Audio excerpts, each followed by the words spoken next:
तुहिन सिन्हा का यहां पर रुख करती हूं। तुहिन सिन्हा जी, अगर आप तक मेरी आवाज पहुंच रही है, हिंदुत्व बनाम जात पात और विकास बनाम जात पात, यही टोन रहने वाला है 24 के चुनाव का। ये टोन सेट कर गए हैं आज प्रधानमंत्री मोदी। हेलो,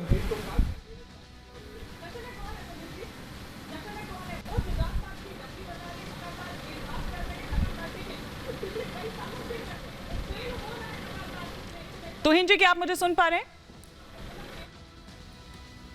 मुझे नहीं लगता है कि तुहिन जी तक मेरा आवाज पहुंच रहा है या फिर पहुंच रही है, या फिर अगर जा रही है तो बहुत ज्यादा डिले जा रही है, लेकिन अभी तक कुछ रिस्पॉन्ड कर नहीं रहे हम। तुहिन जी, आपको आवाज आ रही है? चलिए समीर जी।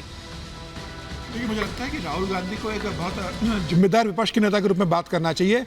राहुल गांधी का संसदीय जीवन 2004 से शुरू हो चुका था और आज भी राहुल गांधी जो उत्तर प्रदेश का प्रतिनिधित्व करते रहे, अमेठी का प्रतिनिधित्व करते रहे लंबे समय तक। अब यह बात हो रही है कि वो दक्षिण के वायनाड चले गए हैं, लेकिन इस तरीके से उत्तर प्रदेश के युवाओं के बारे में बोलना, काशी के युवाओं के बारे में बोलना, आज जब देश प्रधानमंत्री मोदी के नेतृत्व में चारों दिशाओं में उन्नति कर रहा है, देश के युवा हर क्षेत्र के अंदर झंडे गाड़ रहे हैं, मुझे लगता है राहुल गांधी को वो नजर नहीं आ रहा। और राहुल गांधी किस सोच के अंदर है कि देश की आजकल सिर्फ जात पात नजर आ रही है, वो उसी की डपली बजा रहे हैं, बल्कि आजकल तो पत्रकारों से उनकी जाति पूछ रहे हैं, पत्रकारों के मालिकों की जाति बिल्कुल बिल्कुल। और वो कहते क्या है, ऊपर से राहुल गांधी का स्टेटमेंट क्या आता है कि सब भूखे मरेंगे।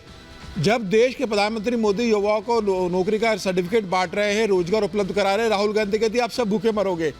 उससे पूछते हैं आपका जात क्या है, पत्रकार से आपके मालिक की जाति क्या है, आपका मालिक अरबपति होगा, आपकी स्थिति क्या है।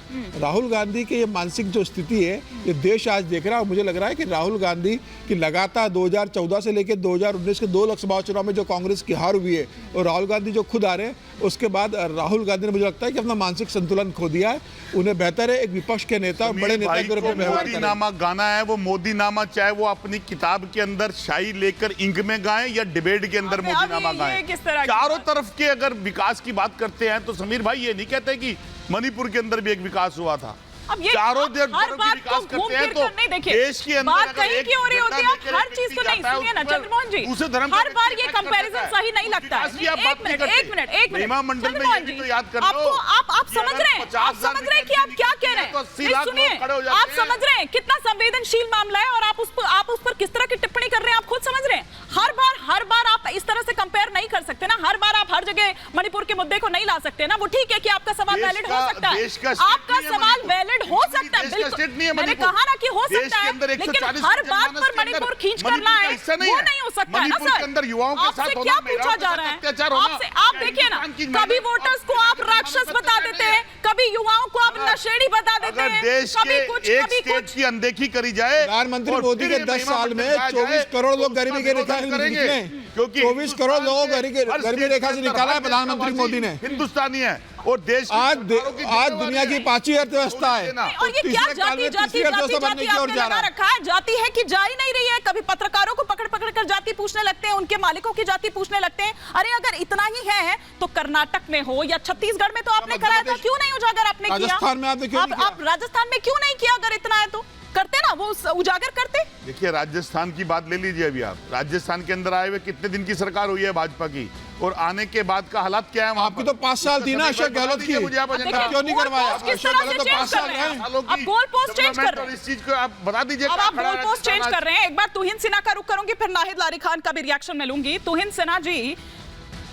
यहां पर अब मान लिया जाए कि आज जो टोन सेट कर दी है प्रधानमंत्री नरेंद्र मोदी ने कि विकास बनाम जात पात और हिंदुत्व बनाम जात पात, यही टोन रहने वाली है। जी बिल्कुल। देखिए, किसी भी नेता में राहुल गांधी में जो एक नफरत झलकती है अपने ही देशवासियों के प्रति, किसी भी जिम्मेदार नेता में आज तक मैंने वो नफरत नहीं देखी है। वो उत्तर प्रदेश और बनारस के युवा को नशेड़ी कहते हैं, वो अमेठी में जाकर लोगों को पकड़ के कहते हैं कि आप लोग जो है भूखे मर जाएंगे जय श्री राम करते करते। अरे क्यों मरेंगे? 25 करोड़ लोगों को पिछले 10 वर्षों में इस सरकार ने गरीबी रेखा से ऊपर उठाया है। तो केवल इसलिए कि वो राहुल गांधी को उन्होंने एक तरह से अमेठी से बाहर निकाल दिया, वो नहीं चाहते राहुल गांधी को अपने नेता के तौर पर, वो ये धमकी देंगे अमेठी के लोगों को। आपने देखा किस प्रकार से ऐश्वर्या राय के खिलाफ उन्होंने कहा, ऐश्वर्या राय तो थी ही नहीं प्राण प्रतिष्ठा में। अमिताभ बच्चन के खिलाफ कहा, आज भी वो तस्वीरें हैं कि अगर कोई व्यक्ति उस गांधी परिवार के साथ खड़ा था जब राजीव गांधी की मृत्यु हुई थी, तो वो अमिताभ बच्चन थे सबसे करीबी दोस्त। तो ऐसे मतलब पता नहीं किस प्रकार की नफरत उनके अंदर फैली हुई है। देखिए, ये अवसर लेके मैं ये स्पष्ट कर देना चाहता हूं कि भारतीय जनता पार्टी ने या हमारी सरकार ने कभी भी कास्ट सेंसस से इनकार नहीं किया है। हमारा पॉइंट यह है कि जब पिछली बार कास्ट सर्वे हुआ था 2011 के सेंसस में, तो कुछ 8.19 करोड़ 8.19 मतलब जाति की राजनीति बीजेपी भी करती है, आप ये कह रहे हैं? लगभग 1.5 करोड़, नहीं, एक सेकंड में कंप्लीट कर दो, 1.5 करोड़ त्रुटियों का कोई हल नहीं निकाला जा पाया है। तो जब हम कास्ट सेंसस करेंगे हम तब करेंगे जब हम उस स्थिति में हो कि एक बिल्कुल ही ऑथेंटिक और एक्यूरेट कास्ट सेंसस हो जाए। मतलब जाति की राजनीति बीजेपी करती है कि नहीं करती है? मैं आपके वक्तव्य से ये समझना चाह रही हूँ, फिर नाहिद लारी का रुख करूंगी। रिपीट कीजिए एक बार सवाल। जाति की राजनीति बीजेपी करती है कि नहीं करती है? फिर मैं आपके इस वक्तव्य से ये समझना चाह रही हूं। बिल्कुल नहीं, कतई नहीं करती है। जिसकी जितनी भागीदारी उसका भाजपा विरोध करती है, समर्थन में केवल 4 हिस्सेदारी उसकी भागीदारी। मत बोलिए, बीच में मत बोलिए, एक एक करके। हाँ, प्रधानमंत्री जी ने बार बार ये स्पष्ट किया है, हमारे लिए केवल 4 जातियां हैं, गरीब, महिला। वो बिहार में जो हुआ है और हमारी फिर उसका क्या कीजिएगा? तो इनसे रही है, फिर बिहार में जो नीतीश कुमार करवा के आए उसका क्या कीजिएगा? क्या हुआ है बिहार में? क्या हुआ है बताइए? क्या हुआ बिहार में? बिहार में क्या हुआ है? अच्छा, चलिए अभी थोड़ी देर बाद आपकी ये पहले हुआ। हाँ, शायद याददाश्त थोड़ी सी कमजोर हो गई, लौटूंगी मैं इस पर। लेकिन नाहिद लारी खान, ये जिस तरह के बयान राहुल गांधी दे रहे हैं, समझौता तो हो गया आप लोगों में, जो भी फॉर्मूला आप लोगों ने निकाला है, लेकिन इस तरह के बयान आप लोगों को भी डेंट पहुंचाएंगे, नहीं लगता आपको? हिमानी जी, मेरे से पूर्व जो भाजपा के प्रवक्ता अभी कह रहे थे कि बीजेपी की सरकार ने कभी भी जातिगत जनगणना से इनकार नहीं किया। देखिए, ये एकदम झूठ बात है।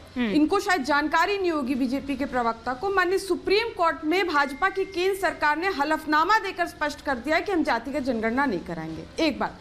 दूसरा, आप पूछ रहे हैं कि जाति करते हैं विपक्ष के लोग। अरे, बीजेपी खुद देश की एकमात्र ऐसी पार्टी, पहली ऐसी पार्टी जिसने माननीय राष्ट्रपति जी का भी जाति बता दी कि हमने आदिवासी समाज की महिला को राष्ट्रपति बनाया, मतलब बनाया है। वो तो कह रहे हैं हम 4 ही जाति को जानते हैं। पिछड़े, दलित, आदिवासी 72% इनकी आबादी। अरे हिमानी जी देखिए, इंटरप्ट ना करिए, बात मेरी ना काटिए। 72% जो आबादी है पिछड़े, दलित, आदिवासी, यही केवल और केवल भारत के मूलवासी हैं। इनका हक है छोटे से लेकर बड़े पद तक, छोटे सरकारी जॉब से लेकर प्रधान से लेकर प्रधानमंत्री तक, छोटे इलेक्ट्रॉनिक मीडिया से लेकर बड़े इलेक्ट्रॉनिक चैनल तक, परचून की दुकान से लेकर बिरला की फैक्ट्री तक, हर जगह इनका हक है।